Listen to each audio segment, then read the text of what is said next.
പൊതുമരാമത്ത് മന്ത്രിക്കെതിരെ ആരോപണം ഉന്നയിച്ച ഗണേഷ് കുമാറിനെതിരെ നടപടിയെടുക്കാൻ യു.ഡി.എഫിൽ നീക്കം. ഗണേശിനെ യു.ഡി.എഫ് പാർലമെന്ററി പാർട്ടിയിൽ നിന്ന് ഒഴിവാക്കണമെന്ന ലീഗിന്റെ ആവശ്യം 15-ന് ചേരുന്ന യു.ഡി.എഫ് യോഗം ചർച്ച ചെയ്യും.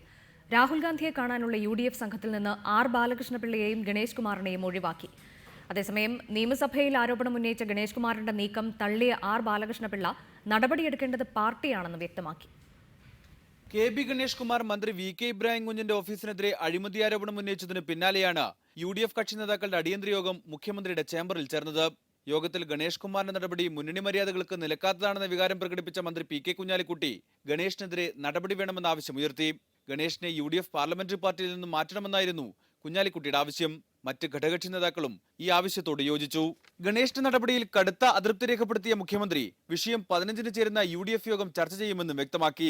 മുന്നണി മര്യാദകൾ ലംഘിച്ച സാഹചര്യത്തിൽ രാഹുൽ ഗാന്ധിയെ സന്ദർശിക്കാനുള്ള സംഘത്തിൽ നിന്നും ആർ ബാലകൃഷ്ണപിള്ളയെയും ഗണേഷിനെയും ഒഴിവാക്കുകയും ചെയ്തു. അതേസമയം അഴിമതി ആരോപണം സഭയിൽ ഉന്നയിച്ച ഗണേഷിന്റെ നടപടിയെ തള്ളി ആർ ബാലകൃഷ്ണപിള്ള രംഗത്തെത്തി. അപ്പോൾ എന്റെയും പാർട്ടിയുടെയും നിർദ്ദേശത്തിന് വിരുദ്ധമായി ഇന്ന് ഉന്നയിച്ചത് മുന്നണി മര്യാദകൾ ലംഘിക്കുന്നതും പാർട്ടി നടപടികൾ പാർട്ടിയുടെ തീരുമാനവും പാർട്ടിയുടെ അഭിപ്രായവും ലംഘിക്കുന്നതുമാണ്. അതിനെ സംബന്ധിച്ചോളം പാർട്ടി ആലോചിക്കും. എന്നാൽ ഗണേഷിനെതിരെ നടപടിയെടുക്കേണ്ടത് പാർട്ടിയാണെന്ന് പിള്ള മറുപടി നൽകി.